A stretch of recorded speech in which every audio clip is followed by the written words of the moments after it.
Hello mga boss, magandang araw po sa inyong lahat. Ano po? Day 6 po namin dito sa ginagawa po namin. Kagaya po ng alam na po ninyo mga boss, kahapon nagbuhos tayo. Pero umulan, tingnan po natin kung maayos ba o nasira ba yung buhos po natin. Ayan po mga boss. Oh. Ay kita nyo naman. Basta hindi malakas ang ulan mga boss. O kahit malakas pa basta walang sabi nga pantay ang flooring po ninyo. Yan ang kalalabasan. Na maganda siya, walang bitak. Ano po? Kaya doon sa mga nagtatanong diyan, pwede bang magbuhos kahit kung medyo umaambon-ambon? Para po sa akin mga boss, pwede naman basta maayos lang yung gawa nyo ng flooring po ninyo. Pantay yung pagkaka-flooring para hindi tumapon yung semento. Ano po? Ayan po. Tingnan nyo po mga boss. Oh. Ayan. Ngayon naman kami ni Nano, ang ginagawa namin, preparasyon, inaayos po namin yung mga poste. Ayan, may mga nagawa, inaanilyuhan na po namin yung poste. Ang plano po namin mga boss, buhusan muna namin yung poste bago kami mag-asentada. Bakit po? Kasi nga, eto mga boss, yung kapitbahay na yan, siyempre, kung may asintada na po yan, saka natin bubuhusan yung poste. Mahirap pong baklasin ang forma po niyan. Ano po? Yung forma natin sa labas. Kaya gagawin namin, bubuhusan muna namin yung mga poste na yan. Hindi naman po bawal yan. Parehas lang din po yan. Pero ang sabi nga ng ibang mga engineer mga boss, mas matibay kapag ka nauna ang buhos ng poste kaysa ipapakain mo sa hollow blocks dahil sa ano daw, yung natatapon yung ibang tubig o yung ibang tibay semento. Para sa akin, parang konti lang naman ang diferensya niyan. Ano, depende na po sa gumagawa yan mga boss. Ano po?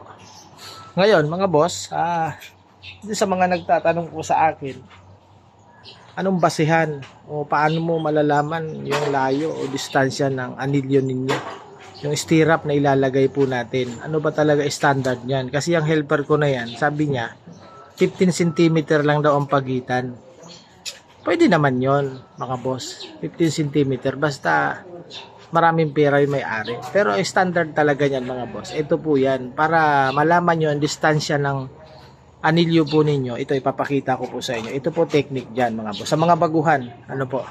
Para po ito sa mga baguhan at hindi po ito sa mga mga veterano na. Kung veterano na kayo, baka mayroon kayo isasadya, sabihin nyo lang po kay Boss Ray. Pero para sa akin, ito po yung natutunan po natin, ano po? Para malaman po yung distansya ng stirrup po ninyo sa poste. Kahit sa biga mga boss, ito po. Yan mga boss, ano po? Yung stirrup na to, ito yung distansya yung sinasabi po natin. Yung pagitan. Kaya isang anilya na. Isang anilya. Ayun, hindi po nasusunod dyan yung 15 cm o 20 cm, 25 cm. Basta-basta. Nasa sa inyo po yan. Ang sinusunod po dyan mga boss, ito po. Susukatin nyo po ito. Kung ang sukat po nito, kasi depende sa nakalagay sa plano. Pero kung wala namang plano, kaya ng bahay po ninyo, wala naman kayong papagawa ng plano, yung kayo lang gumagawa. Ito para po sa inyo ito, para po hindi masyadong malalayo, hindi naman masyadong dikit-dikit. Ano po, kasi pag masyadong malalapit ang pagitan ng stirrup po niyo, medyo mabigat din sa bulsa yan, kasi magkano isang bakal. Ito po, standard na sukatan, mga boss. Sabi nung mga engineer na, matatagal na sa construction. Itong stirrup na to, ang sukat po nito, pag sinukat po ninyo, sukatin natin.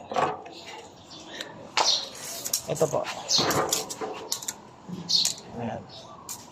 Halos 26 cm yan, yung labas-labas. Pag sa loob yan, 25 o 24. 26 labas-labas yan mga boss. Centimeter ha. Tapos ang lapad naman yan, ayan, halos 15 cm. Ayan, 15, 14, ganun. Ito po ngayon yan, para malaman yung pagitan nito, mga boss, yung ilalagay nyo.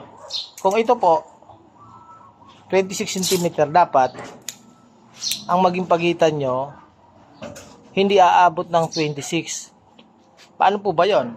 Di 26 ito, ang kalimitan yan, 20 cm ang pagitan. Ganyan lang po yan. huwag kayong maglalagay ng stirrup mga boss na kung ito 26, 30 ang pagitan, ang layo. Sobra pa dito sa laki nito. Yan po ang sinusunod dyan. Kaya kung halimbawa ito 26, dapat 20 cm lang o kaya 15 cm, pwede na yon. Huwag yung 30 cm ilalagay nyo o kaya pantay doon sa 26 din. Ang layo po niyan mga boss. Hindi advisable po doon sa sa standard ng layo ng pagitan ng stirrup po. Ang talagang po niyan, dapat pasok sa laki ng sukat ng stirrup po ninyo. Yung pagitan po niya, dapat pasok doon sa laki ng stirrup. Kung 25, dapat 20. Huwag sumobra sa 25. Yun lang po yan. Ewan ko, pwede naman yata sa iba na ginagawa lang kung 25 din yung pagitan. Pero sabi ng mga iba, na mga nagsasabing matatagal na talaga, kailangan pasok siya doon sa 25. Kaya kung 30 cm yung laki ng anilyo po ninyo, edi 25 cm ang pagitan, pero mas maganda 20 cm lang. Hanggang 23. Kagaya po nito, ito po, ayan 20 cm yan mga boss. Ayan. Ayan, tingnan nyo po mga boss. Labo. Ayan, 20 cm yan. Ayan, doon sa taas. Diba? Sinukat natin yan. Ayan. Kunting-kunting diferensya ito. Medyo sumobra pero okay lang po yan. Ganyan lang po ang layo niyan mga boss. Po? Ayan, sana po may natutunan po yung ibang mga bago-bago. Pero kung hindi kayo naniniwala kay Boss Ray, nasa sa inyo naman po yun mga boss. Po? Okay lang po yun. Basta para po doon sa mga gumagawa ng bahay na wala naman kayong pambayad o Pero kung may plano kayo mga boss, may plano bahay, sundin nyo na nakalagay sa plano kung anong layo niyan.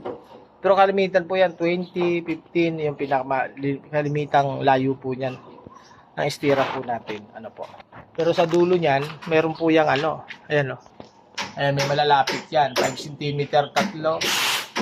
Kaya ko nilagay ko na lang isang 10 cm pero dapat dalawa yan. Pagkatapos noon, yan 20-20 na dapat yan. Ba?